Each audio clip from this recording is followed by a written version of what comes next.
Hello guys, welcome to episode 33 of the Gone for a Burton Save. I'm the Custard Prophet. So I might have pulled a fast one here with my title of this episode. Are we going into the playoffs? Are we not? Ooh, I don't know. What I'd tell you, if you don't know the answer to that, go back one video and watch what happened. It's worth it. It's very much worth it. Are you gone? Are you gone? Okay, for all of you guys who haven't gone, we did the impossible. We won promotion to the Premier League. I know, utterly crazy. So in today's video, what we're going to do is we're going to look at end of season awards, all that sort of stuff, but also wanted to do a little recap of how we got to the Premier League over the 3 seasons. 3 seasons is all it took, absolutely mental. And then have a little look at the sort of the club in general, and then sort of more widely across the world of football to see who's doing well and all that sort of thing. It's not going to take very long, I think, this episode, but we'll have a little sort of wander around the world of football, and I'll hopefully edit it in an appropriate way that it will be interesting. I always like this when people like Golden FM do it, so hopefully you guys will enjoy this version of it as well. But I don't have a face. Oh no, well, you'll have to just imagine it. You can go watch one of the other videos where I do have a face and imagine my face is in the corner. It just gets in the way anyway, and my camera's not that good. So let's have a look at the overall best 11. This is quite an interesting one, thinking about the squad as a whole. And actually, it's pretty much the championship team. We haven't really got anyone in there who's kind of disappeared off. So Liam Boyce is on the bench, but yeah, this has Sordell up top, Sims and Fernandez on either side, Fraser. So we had Wallace at the back, McFadzean, De Silva and Brayford on either side, and then Andy Roddick in the goal. And it was a really effective way. I don't know why Quinn's there, because that's where I put the attacking midfielder. But I mean, Quinny did okay. He will be leaving at the end of this season. So let's have a look at the end of season awards. Who do you think has won that? For me, it has to be one of these guys, because these guys have been utterly outstanding. I think defensively we've been okay. Andy Roddick's been amazing. Alan's been very, very good. But it has to be one of these guys, I think. And it's probably going to either be Marvin Sordell for the goals or the large number of assists perhaps for these two. But perhaps I was kind of thinking about this, that maybe they've kind of diluted each other out of kind of winning that award, because we got assists from both sides, and they both were very good and scored goals each. But Marvin Sordell scored a lot of goals. Let's have a look. It is Marv, big Marv. There he sits. So Mailer actually is sitting in there in this season's best 11. Wallace, who's left the club. Brayford rather than Butson at right back. Interesting. Yeah, so player of the season, Marvin just about scraped it over Jamie Allen, interestingly. Paulo Fernandez in third. Barley's a goal of the season. Should we have a look at that? I can't remember it. I've got a Steam achievement somehow for that. Yeah, great. Let's have a look at this. So Mailer gets the ball into Colcat. I can't remember him. Mr. Barley's oh, look at that. That's a nice goal. That is a nice goal. Okay, so we'll take that. I can't remember anything better than that. I think we've had a few. Signing of the season, 45,000 for Barley. I mean, that is an absolute steal for someone that good. Look how good he's improving all the time. Let's have a look at how his development's been. So this is last month, 6 months ago. Okay, so everything is going up. Everything's going up. I mean, what age is he? He's about 24, isn't he? Mr. Barlaser. Yeah, so he's probably not going to develop hugely.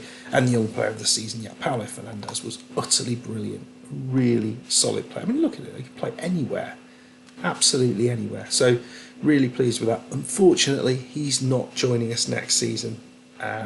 Neither is Sims. So he's going to Pamplona in the Spanish First Division. He could go to the Premier League with us, but no, he's going to Pamplona. I think that's where the Bulls are. Right, season review. I mean, it was a wonderful season. Moment of the season, 6-2 win over Bristol City. I think that was quite early on. And 5-0 loss against Blackburn. I remember that's when everything went in against us and we couldn't do anything about it. I only used 27 players for the whole season. I mean, we were relatively solid. The average attendance of 8,500 people, which is 91% of our stadium. So when we go to the Premier League, we probably fill that out as well. Although we might have issues there because I think there's sort of minimum ground requirements. I don't know if we meet that. So squad dynamics. Let's have a look at this. So we've got Brayford, Sordell and Allen as the team leaders, and then you've got a load of highly influential players. Quinn and Lucas Akins will be leaving, but we've got a lot of guys in there. Although De Silva will be leaving as well, as will Fernandez and Tristan Nydam. I've got a fairly good job security. I've got good control of wage budget. Look at that, across the board, it is going well. Nick Fenton's injury report. Actually, injuries were probably the reason we did not, the reason we actually did so well, in my opinion, because we did not get any serious injuries to anyone all season, which was utterly brilliant. I don't necessarily want a director of football. Right, let's have a look. So we have been given our transfer budget for next season. Now, remember this, that we had £320,000 as our budget in the Championship. Look what sort of budget we have in the Premier League. £32 million. Now, they've already had 3 players say they want better wages. So we've improved the contracts of Allen, Fraser and Butson. So I think they're 3 decent players. I'm happy to do that. Interestingly, we've currently got a budget of a balance of 1,300,000, but somehow we're going to get 300 not 300 million, 32 million from somewhere. So that will be interesting. The wage budget isn't massive, so we're currently spending about a third of it. Oh, maybe it is. I mean, I suppose we've got a lot of room to play with that. What's the projection here? Projection is, well, and we must be getting money. We got 25 grand for finishing third, which made no sense. So we must be getting money from somewhere. Can't just. The transfer budget is enormous. Expenditure. I don't know where that money's coming from. No idea at all. We did have a youth intake day.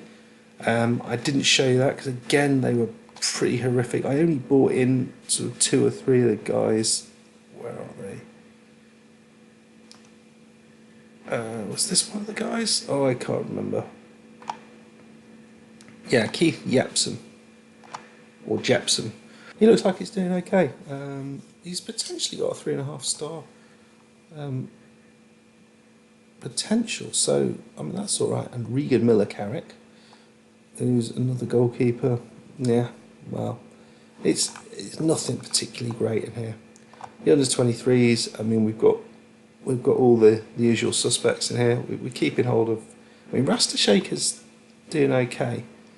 His technicals are still terrible, and he's not playing the Premier League with technicals like that. We're going to loan some of these guys out, I think. We've asked the board for a new affiliate. Let's have a look at the club.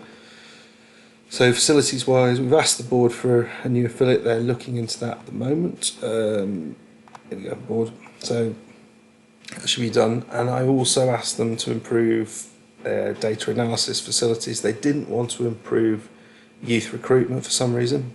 Well, and when they've just expanded the stadium, so that's interesting.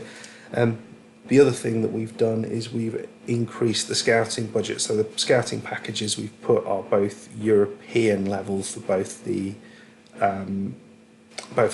senior and the youth recruitment, and we've increased the number of scouts available. So we'll be looking for players, and we're going to have to do that if we want to compete. We're going to have to find some bargains. So that's what we're going to do. So let's have a look how we came to promotion. Let's go back in time.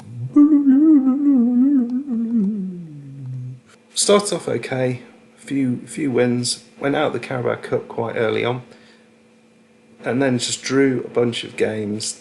You know, in September and October it wasn't great, but then we started picking up wins. November and December were utterly brilliant, as actually with January. And towards the end of the season, we got to the sort of this point. I think we were playing Portsmouth. I think we won the league when we played Portsmouth, but then ended up losing the last game of the season away at Peterborough, who were doing very well. But so, I mean, it was a pretty good season. We had Liam Boyce who was scoring the goals. Interestingly, Marvin Sordell wasn't the main man in those days, and this is how it finished.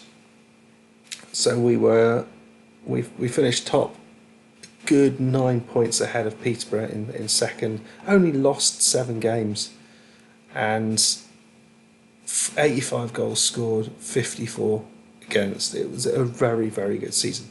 So we went up into the Championship, and the next season in the Championship was particularly difficult. Look at the start of this. We were absolutely abysmal at the start of this. We got a few wins at the Carabao Cup. We didn't win a league match in August. We didn't win a league match in September, and we managed to win one against Walsall, who were down there with us. The first league win was on the 5th of October, so we were rock bottom with Walsall.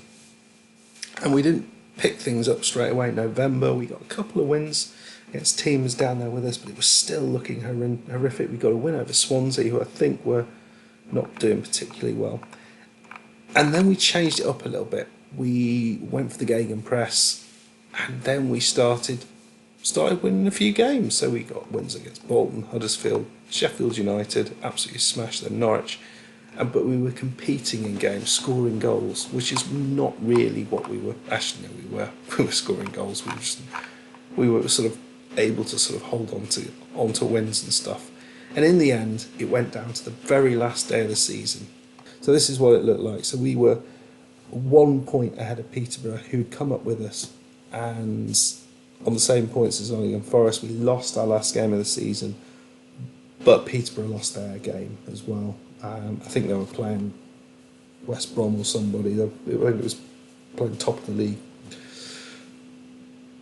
and we got through. It was unbelievable. I think we got a reasonable run in the Carling Cup, didn't we? Yeah. So in the Carabao Cup, we got through to the third round. In the FA Cup, actually, we went out very early on. So this season, the end of that season, we bought in a whole heap of players. We got Fernandez on loan, we got Sims on loan. We'll have a little look just before we finish, before we kind of go off and have a look at how other teams have done. We'll have a little look at their statistics, see who had the most assists, etc. So here is current season. So look at the number of green dots there. We had an amazing month in January, but we were doing well in the Cup.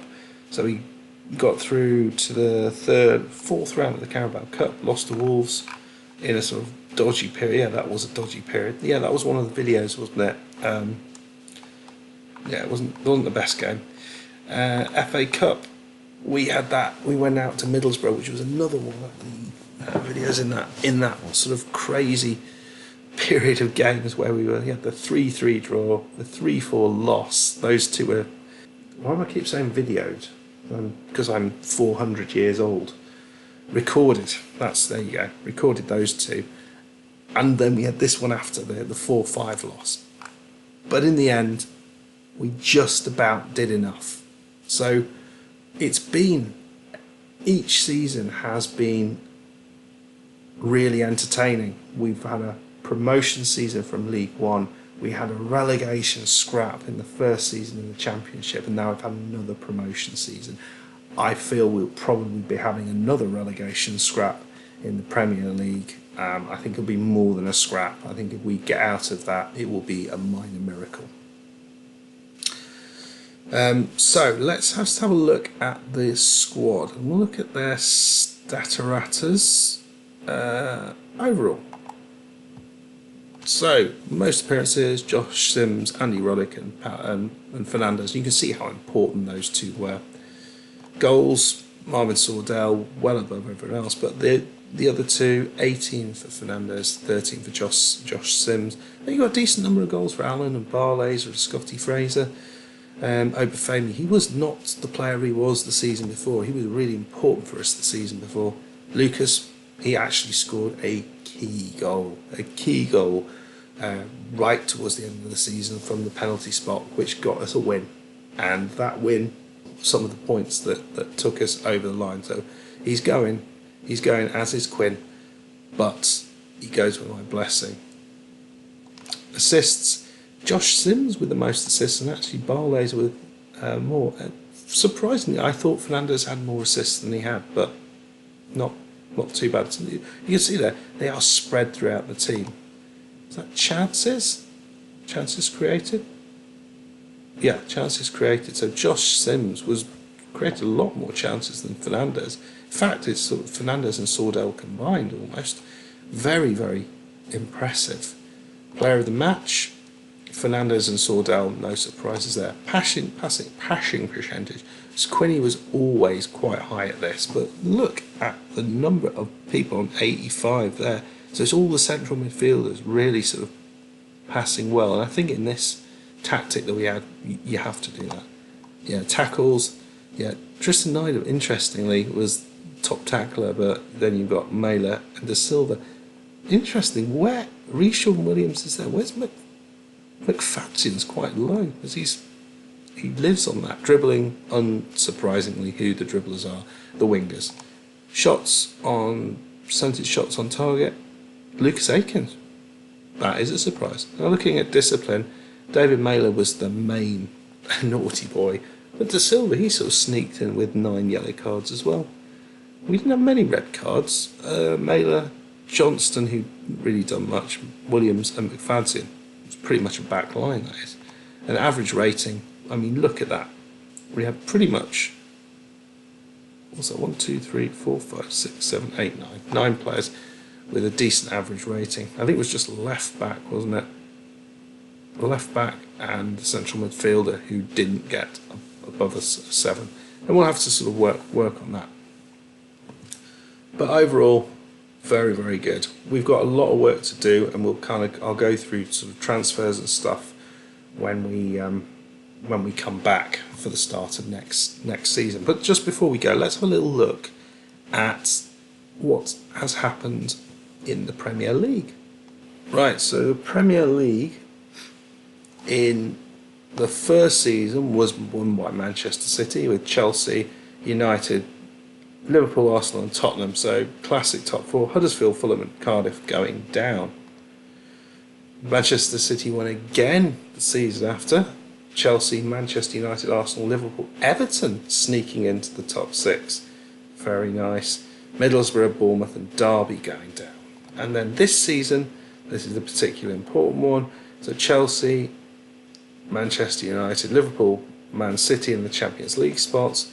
Arsenal, Tottenham back in there. Everton's nipped down here. West Ham, Palace and Cardiff going down. So West Ham, that's a bit of a bugger for them.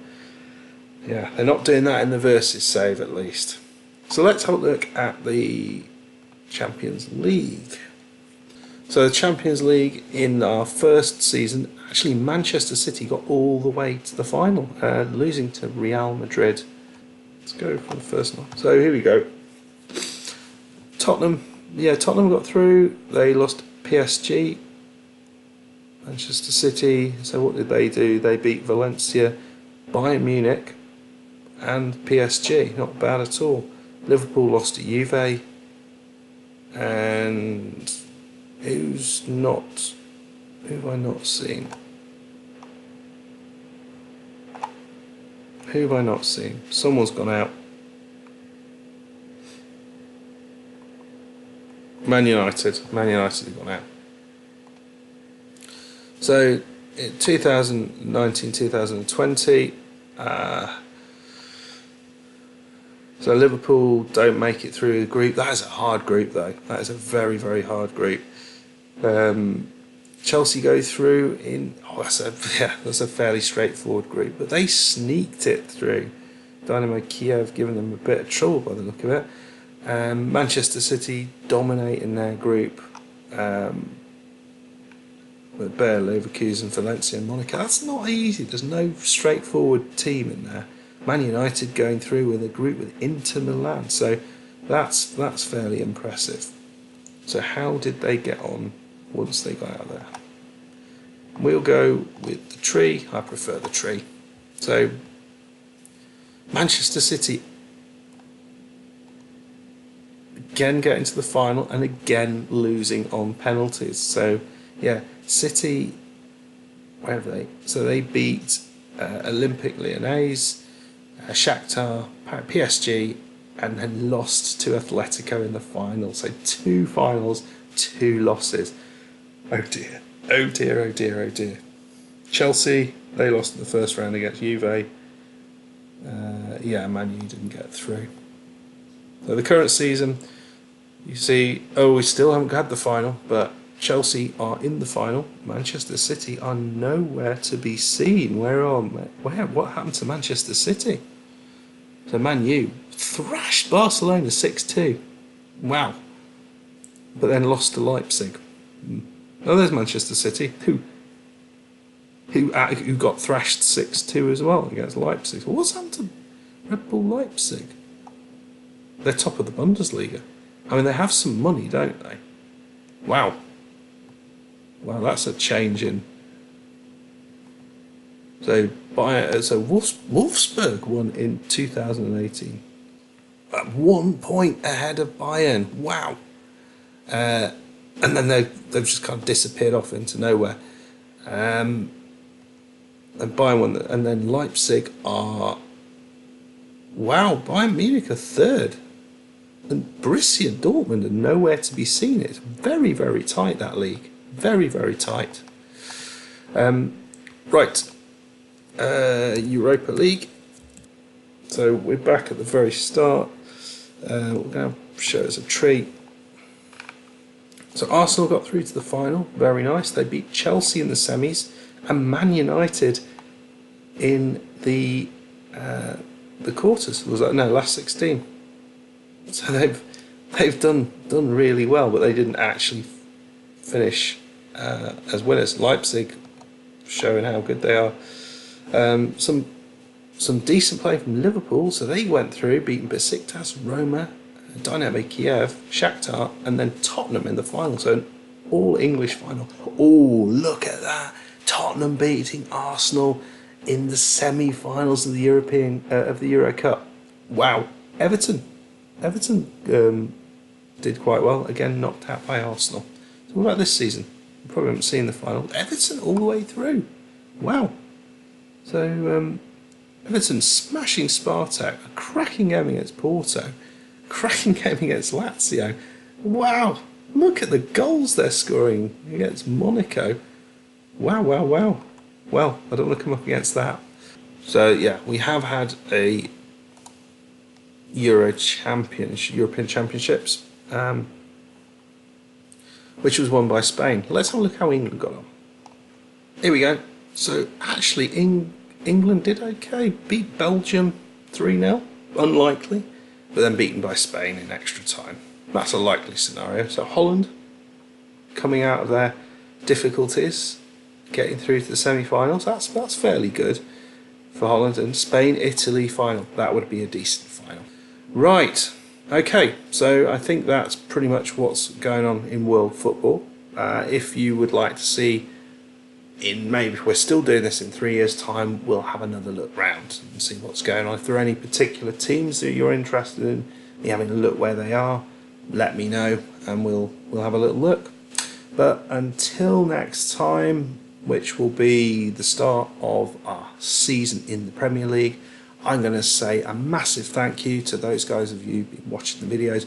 Please leave a like, please subscribe and drop a comment down below. Let me know what you think how you think we're going to do in the Premier League. How many points are we going to get? Are we going to get out double figure, or not out of, into double figures?